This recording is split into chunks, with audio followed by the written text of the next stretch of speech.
Why we don't learn from our toxic mistakes.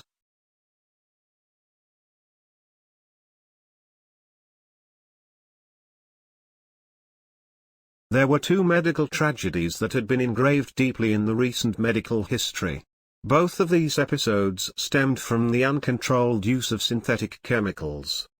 The first tragedy was the thalidomide epidemic in Europe in the 1950s and 1960s, and the second was the diethylstilbestrol D epidemic in the United States in the 1960s and 70s.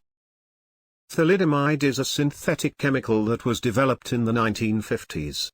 It is a sedative that was found to be effective in controlling morning sickness during the first trimester of pregnancy, and it was prescribed to women early in pregnancy to alleviate nausea and vomiting.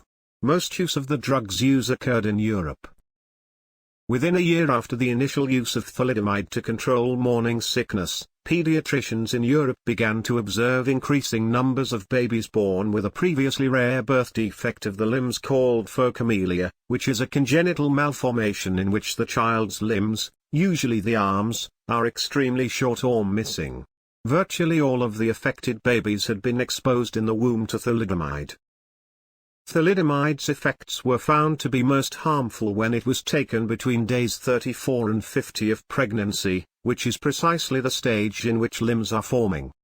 In addition to interfering with limb formation, thalidomide was also associated with deformed eyes, ears, hearts, alimentary tracts, and urinary tracts. It also produced blindness, deafness, and increased risk of autism.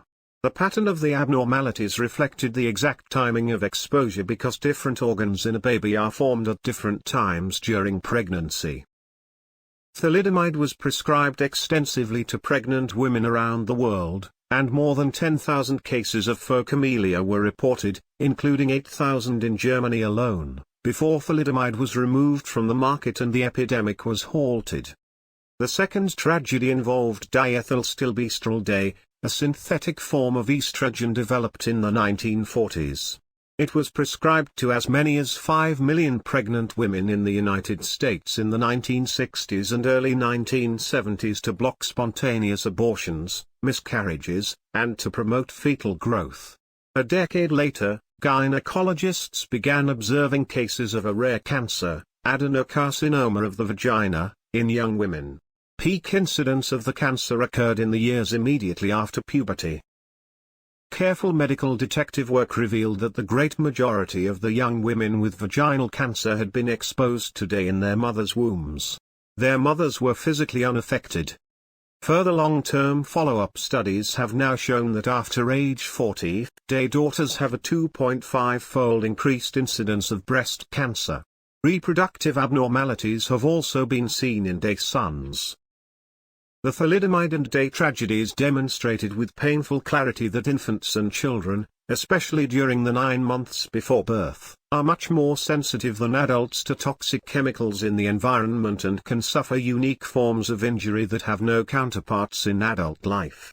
Furthermore, before the thalidomide and D tragedies, it was widely believed that the placenta formed an inviolable barrier that protected the fetus against toxic chemicals.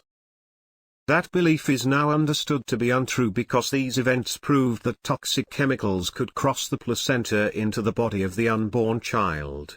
Nonetheless, thousands of new synthetic chemicals are produced every year without paying attention in any meaningful manner to the risk that may pose to pregnant women, fetuses, and our future generations. Copyright Academy House www.academy.house